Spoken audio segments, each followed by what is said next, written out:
তোরা রাজাকার, তোরা আল শামস, তোরা আল বদর। আমাদের বিরোধী দলীয় নেতা এখন নেই, উনি কালকে বলেছেন উনাকে কেন এত কসলায়। মাননীয় স্পিকার, আমি একটু কসলা দিতে চাই। মহামান্য রাষ্ট্রপতির ভাষণের উপর আনিত ধন্যবাদ প্রস্তাবে আমাকে বক্তব্য রাখার সুযোগ দানের জন্য আপনাকে ধন্যবাদ। মাননীয় স্পিকার, অনেককে আপনি সময় বাড়িয়ে দিয়েছেন। কেউ আপনাকে চা খাইয়েছে, সময় দিয়েছেন। কেউ আপনার সাথে ওকালতি করেন, কোর্টের বারান্দায় ঘুরেছে, সময় দিয়েছেন। মাননীয় স্পিকার, আমি একজন মুক্তিযোদ্ধা, ৭১-এর মুক্তিযুদ্ধের একজন কমান্ডার ছিলাম।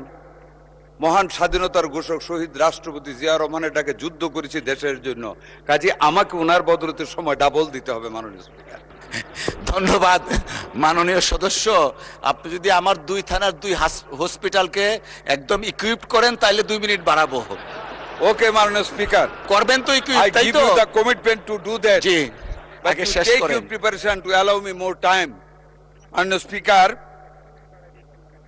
ফেসিবাদ ও ফেসিবাদের দূষরদের সকল ষড়যন্ত্রকে তুচ্ছ জ্ঞান করে অনুরাগের প্রাবল্যে দেশের প্রতি মমত্ববোধ এবং ভালোবাসার টানে আমাদের আজকে প্রধানমন্ত্রী, জাতীয়তাবাদী দলের চেয়ারপারসন, শহীদ রাষ্ট্রপতি, স্বাধীনতার ঘোষক জিয়া রহমান এবং সাবেক প্রধানমন্ত্রী বেগম খালেদা জিয়ার সুযোগ্য সন্তান তারেক রহমান অনুরাগের প্রাবল্যে সকল বাধাকে তুচ্ছ জ্ঞান করে বাংলার জমিনে পা রেখেছিলেন 25/12/2025।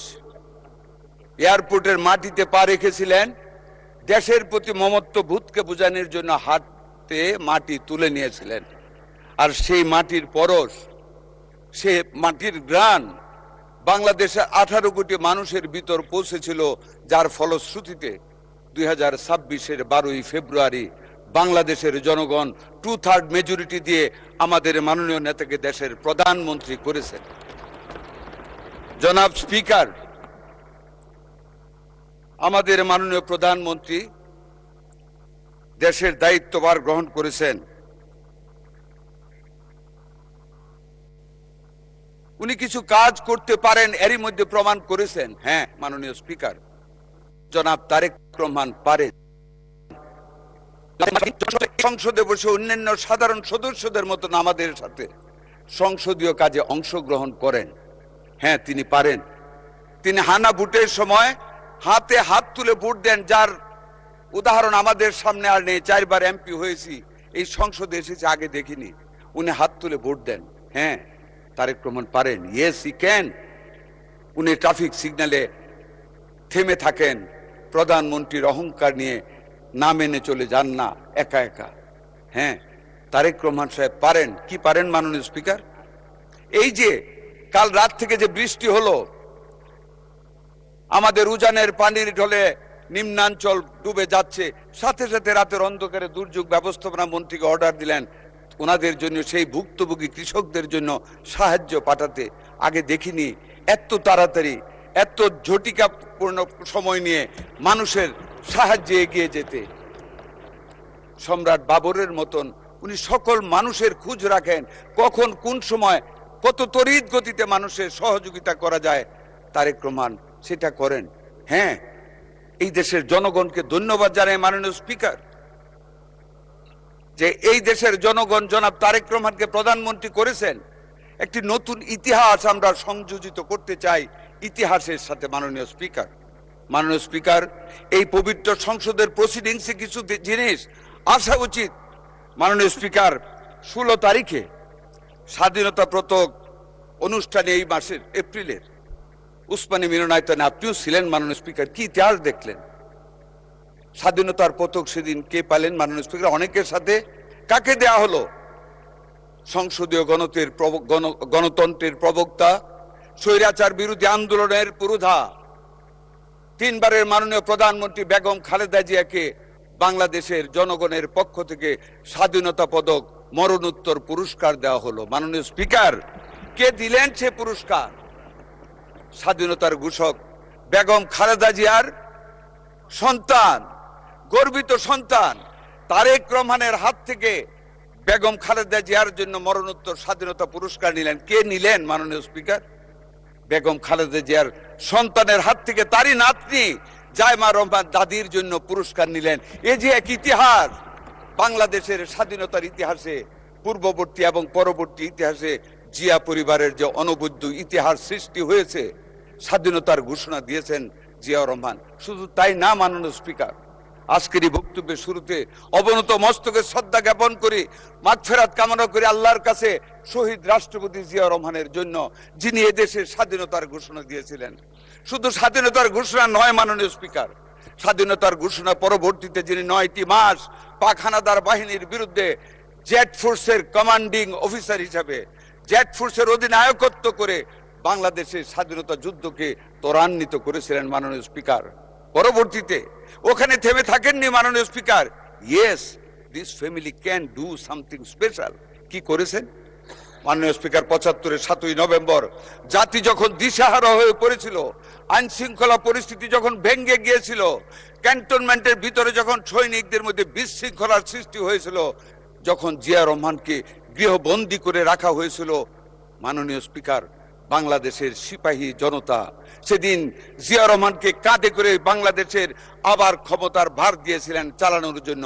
হ্যাঁ, উনি চালিয়েছিলেন, ভালোভাবে চালিয়েছিলেন, এবং দেশকে বহুদলীয় গণতন্ত্রের সৃষ্টি পুনরায় উনিই করেছিলেন। যেই চেতনা নিয়ে দেশকে স্বাধীন করেছিলাম, 25 মার্চের রাতে যেদিন স্লোগান দিয়েছিলাম ঢাকা বিশ্ববিদ্যালয়ের হল থেকে, বাংলার পুলিশ অস্ত্র ধরো, বাংলাদেশকে স্বাধীন করো, চেতনাটা ছিল সেদিন 70-এর নির্বাচনের ফলাফল বাংলার জমিনে বাস্তবায়িত হয়নি বলে আমরা মুক্তিযুদ্ধের চেতনা, গণতন্ত্রকে বাস্তবায়িত করার জন্য সেদিন যুদ্ধ করেছিলাম। আর সেই গণতন্ত্রকে পুনঃপ্রতিষ্ঠিত করেছিল স্বাধীনতার ঘোষক, বীর নায়ক, রাখাল রাজা, শহীদ রাষ্ট্রপতি জিয়াউর রহমান।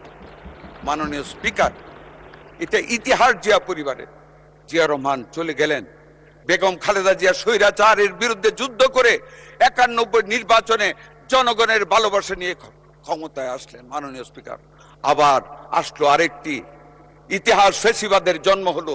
সেই ফেসিবাদের বিরুদ্ধে 13-14টি বছর, প্রায় 1.5 যুগ, আজকের প্রধানমন্ত্রী আমাদের চেয়ারপারসন জনাব তারেক রহমানের নেতৃত্বে এদেশের মানুষ, মাননীয় স্পিকার, প্রস্তুতি নিয়েছিল ফেসিবাদকে দূর করার জন্য।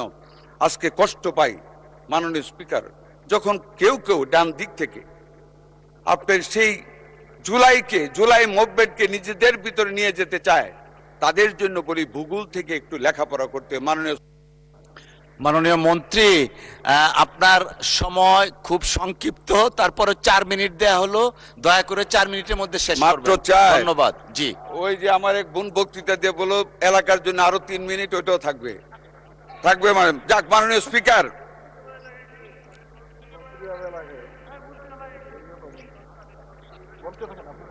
মাননীয় স্পিকার, যে কথাটি বলতে চেয়েছিলাম, কোথায় আসছিলাম? ভূগোলে মাননীয় স্পিকার, আগ্নেয়গিরির অগ্নুৎপাত যখন ঘটে, সেটা একদিনে ঘটে না। আগ্নেয়গিরির অগ্নুৎপাতের ফলে যে লাভাটা বের হয়, তা অনেক আগে থেকে সৃষ্টি হয়। জুলাই বিপ্লবের সৃষ্টি শুরু হয়েছে সেই 13-14 বছর আগে থেকে।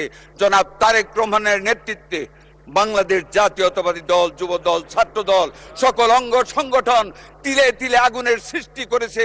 যে আগুন জ্বলেছিল সেই জুলাই বিপ্লবের মাধ্যমে, সেই দিন ফেসিবাদকে বিদায় নিতে হয়েছিল। মাননীয় স্পিকার, আমি একজন মুক্তিযোদ্ধা, আমি 71 দেখেছি। মাননীয় স্পিকার, বর্ডারে যুদ্ধ করেছি, বিলোনিয়া সীমান্তে। আজকে যারা গণতন্ত্রের সবক দিতে চায়, যারা 71-কে 24-এর সাথে সম্পৃক্ত করতে চায়, খাটো করে দেখতে চায়, মাননীয় স্পিকার, একটি কথাই বলতে চাই, ভালোভাবে আচরণ করে যাচ্ছি, বদ্ধতার সাথে দেশের বৃহত্তর স্বার্থে আমাদের নেতা জনাব তারেক রহমান ঐক্যের ডাক দিয়েছেন।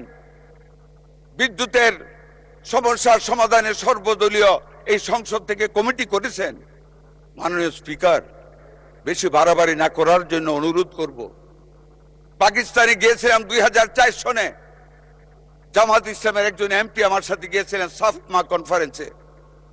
আমি মুক্তিযোদ্ধা জেনে পাকিস্তান অ্যাসেম্বলির একজন এমপি জামাত ইসলামের এমপির সাথে যে তুচ্ছ তাচ্ছিল্য আমাকে করেছিল, I can't forget that situation because I was A freedom fighter.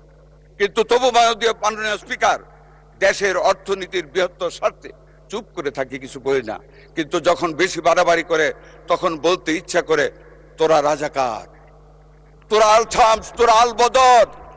মাননীয় স্পিকার, স্বাধীনতার পরে ধানমন্ডির 2 নম্বরের সেই সারা ভবন হোয়াইট হাউস দেখেছি, হল থেকে একটি নান রুটি নিয়ে যেতাম আমরা ছাত্রদের দল, একটি হাত বাড়িয়ে দিত সেই দর্শিতা বোনেরা। যেই মেয়েটির হাত সেই বয়সে হওয়ার কথা ছিল গোলগাল, সেই মেয়েদের হাত ছিল দুর্গন্ধে ভর্তি, চামড়া ছিল উস্কো খুস্কো, তারা দর্শিতা। কারো বুকে ছিল 8 মাসের সন্তান, কেউ ছিল অন্তঃসত্ত্বা, জীর্ণ শীর্ণ চেহারা। আজকে যদি আমাদেরকে বেশি খোঁচানো হয়, মাননীয় স্পিকার, সেই ইতিহাস আমরা ভুলে যাইনি। আমরা মুক্তিযোদ্ধা, দেশটাকে স্বাধীন করেছি, স্বাধীনতার পাওয়া সেই দেশটিকে গড়ার লক্ষ্যে ঐক্য করতে চাই, কিন্তু আদর্শের বিরুদ্ধে গিয়ে নয়। আমাদের সমঝোতা এটা দেশের উন্নয়নের স্বার্থের সমঝোতা, আদর্শের সমঝোতা নয়। আমাদের বিরোধী দলীয় নেতা এখন নেই, উনি কালকে বলেছেন উনাকে কেন এত কসলায়। মাননীয় স্পিকার, আমি একটু কসলাইতে চাই। উনি কয়েকদিন আগে শিশু পরিবারে গিয়েছিলেন, শিশু হাসপাতালে গিয়েছিলেন। তো উনি যখন গেলেন, আমি বদ্ধতা স্বরূপ, উনি বিরোধী দলীয় নেতা, ওনাকে বললাম, মাননীয় বিরোধী দলের নেতা, আপনি তো গেলেন, আমাকে বললে তো আপনাকে রিসিভ করার ব্যবস্থা করতাম। কয় না না না, আপনার লোকজন ওইখানে মানুষ অনেক ইজ্জত করেছে। আমি কি জানলেন? খুবই ভালো ম্যানেজ করেছেন, রুগীরা বলেছে ভালো আছে, ট্রিটমেন্ট চলছে। আমি বলছি ধন্যবাদ। উনি তো একদিনও এই যে বিএনপি সরকারের নেতৃত্বে আমরা এত কষ্ট করে অতীতের সরকারের সকল ব্যর্থ